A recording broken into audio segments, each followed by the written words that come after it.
So in this episode, we're going to review the 10 verbs that we studied in the previous episodes, and then we're going to move into tell someone to do or not to do something in the most polite way possible.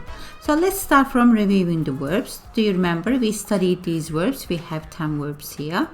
So I will give you some time and you can pause here if you want to, and then I will give you the answers in a second. So are you ready for the answers? Okumak, koşmak, yemek, yazmak, içmek, yürümek, dinlemek, gitmek, gelmek, and konuşmak.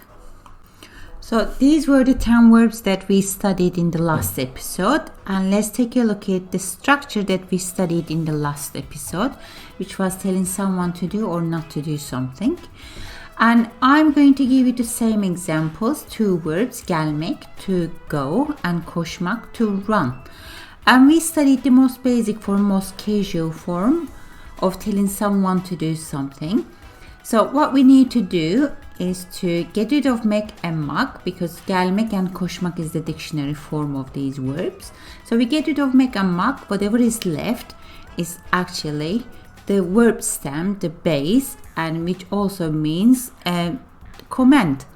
So gelmek becomes gel, koşmak becomes koş. So gel is come, koş is run. And if you want to say don't come or don't run, we just have to add me or ma ending.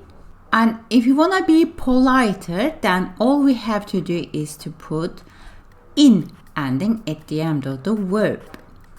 Okay, for example, gel becomes gelin, gelme becomes gelmeyin, koş becomes koşun, koşma becomes koşmayın. And remember that we have to follow the vowel harmony rules here again. Actually, whenever we add a suffix, a word ending to the word in Turkish, we have to apply vowel harmony rules. So if you're not sure about what vowel harmony rules are in Turkish or how you do it, I will highly recommend you to go to the episode where I explain these 2 things in great detail. Okay, and in this episode we are going to study even the politer form of telling someone to do something or not to do something. Okay, and in this case we have to put iniz ending at the end of the verb. So gel becomes geliniz, gelme becomes gelmeyiniz, koş becomes koşunuz, koşma becomes koşmayınız. Again, we apply the vowel harmony rule here. Okay, when we look at this table, gel, gelin, geliniz, they all mean the same thing, come. The difference is just the politeness. So gel is really casual. If you ask me, it's quite rude to tell anyone this. So please choose gelin or geliniz. Okay, koş, koşun, koşunuz, they all mean the same thing again. Again, the difference is politeness level. Gelme, gelmeyin, gelmeyiniz, they all mean the same, don't come, but again, the difference is politeness, like similarly, koşma, koşmayın, koşmayınız. Let's remember the vowel harmony rule one more time. So this is what I mean. So we're just going to look at the last vowel of the word and we're going to choose the ending accordingly. So if the last and final vowel is AE, we're going to put iniz, like geliniz. If the last vowel is A or I, we're going to add ınız, like yazınız. And if the last vowel is O or U, we're going to add unuz, like koşunuz. And if the last and final vowel is Ö or Ü, we're going to add ünüz, like öpünüz, which means kiss.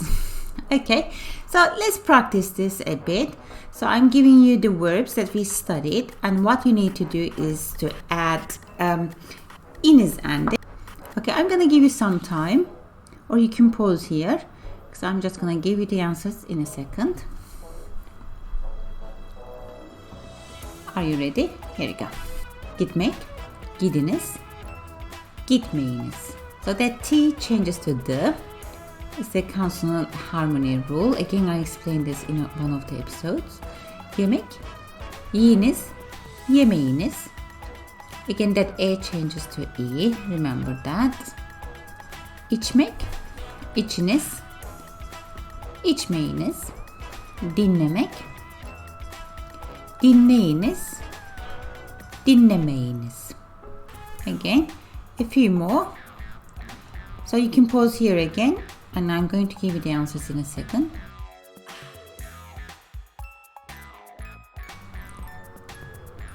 You ready? I'm giving the answers. Yazmak, yazınız, yazmayınız.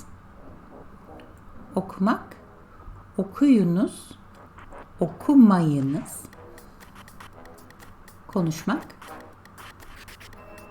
konuşunuz, konuşmayınız. Yürümek, yürüyünüz, yürümeyiniz. Okay, well done, you're doing great. And this episode is going to be quite short, but I just wanted to show you the most polite way of telling someone to do or not to do something. Thank you very much. I will see you next time. Take care.